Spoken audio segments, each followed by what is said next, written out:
أعوذ بالله من الشيطان الرجيم بسم الله الرحمن الرحيم.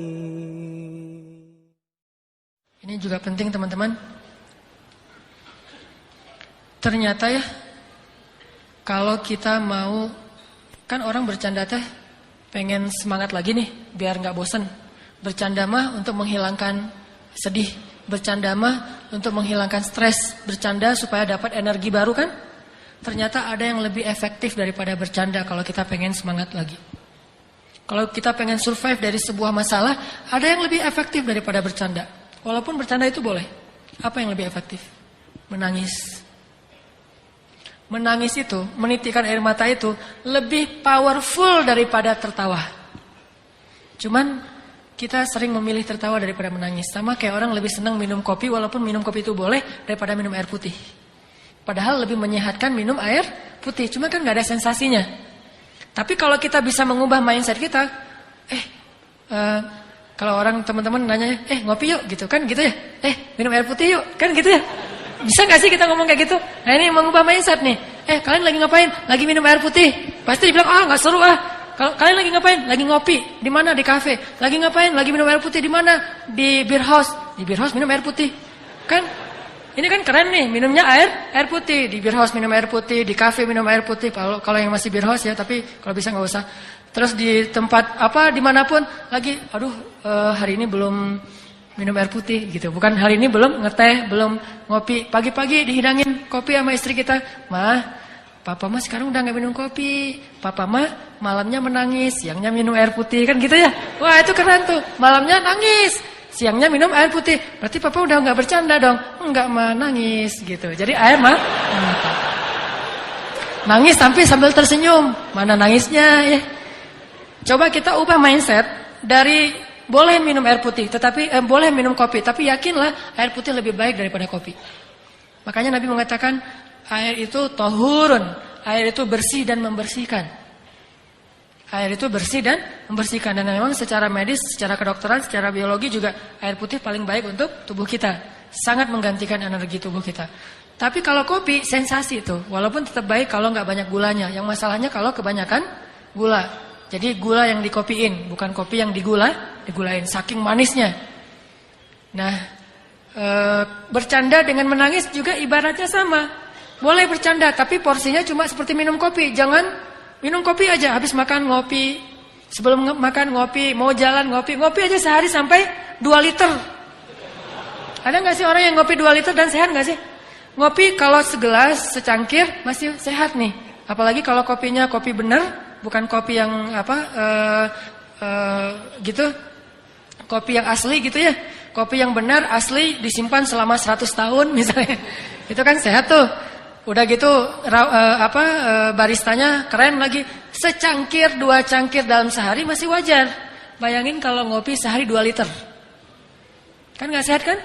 Sedangkan minum air putih minimal berapa liter sih? 8 gelas. Gelas yang mana dulu nih?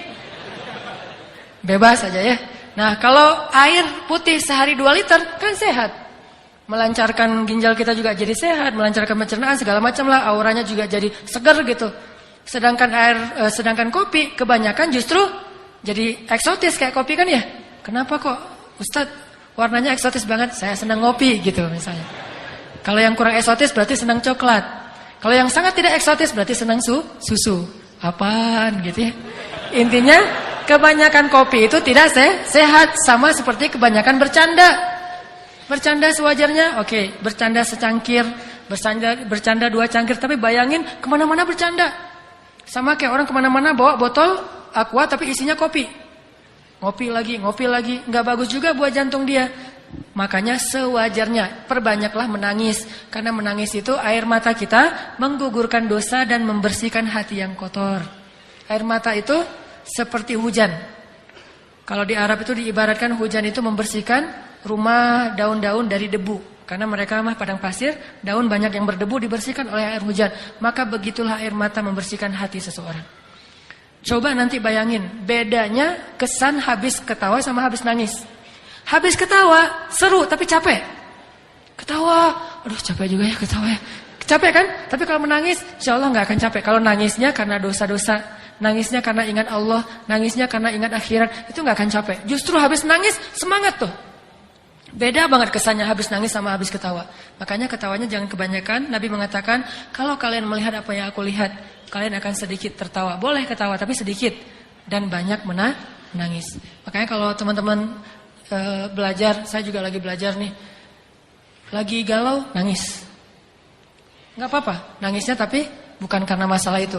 Karena ya Allah, ingat dosa-dosa, ingat akhirat. Baca ayat-ayat tentang la uqsimu biyaumil qiyamah wa la uqsimu bin nafsil lawwamah.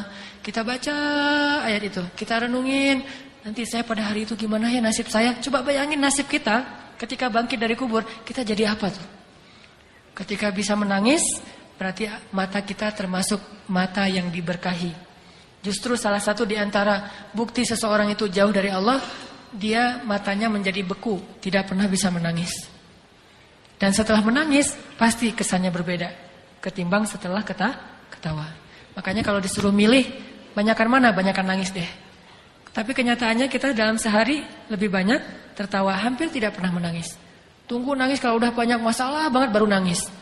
Dan kita waktu itu akan ngelihat, ketika kita banyak menangis, kita doanya lebih khusyuk, sholatnya lebih khusyuk, ngajinya lebih banyak kan ya, energinya nambah kalau kita nangis, kayak dicas gitu. Sedangkan kalau ketawa jadi males. Sampai Nabi mengatakan kebanyakan ketawa itu bisa mematikan rasa di hati kita, gak bisa lagi mendengar kebaikan. Orang kalau udah ketawa terus dinasihatin, pasti dia nolak, bantah tuh. Makanya jangan kebanyakan ketawa. Boleh, tapi jangan kebanyakan. Itulah teman-teman fikih ketawa.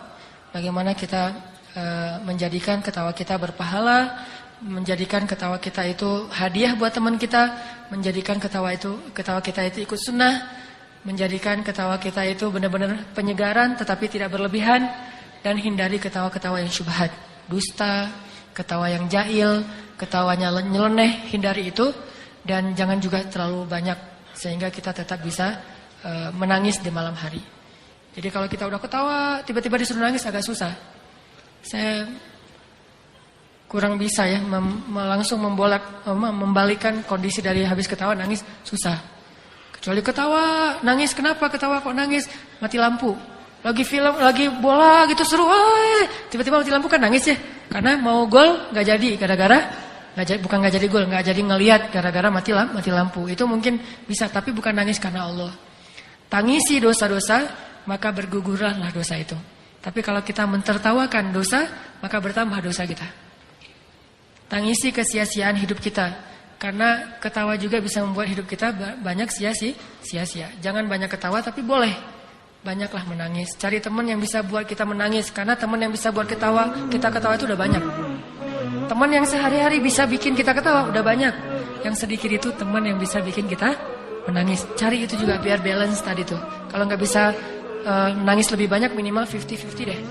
Yang penting harus ada nangis dalam sehari.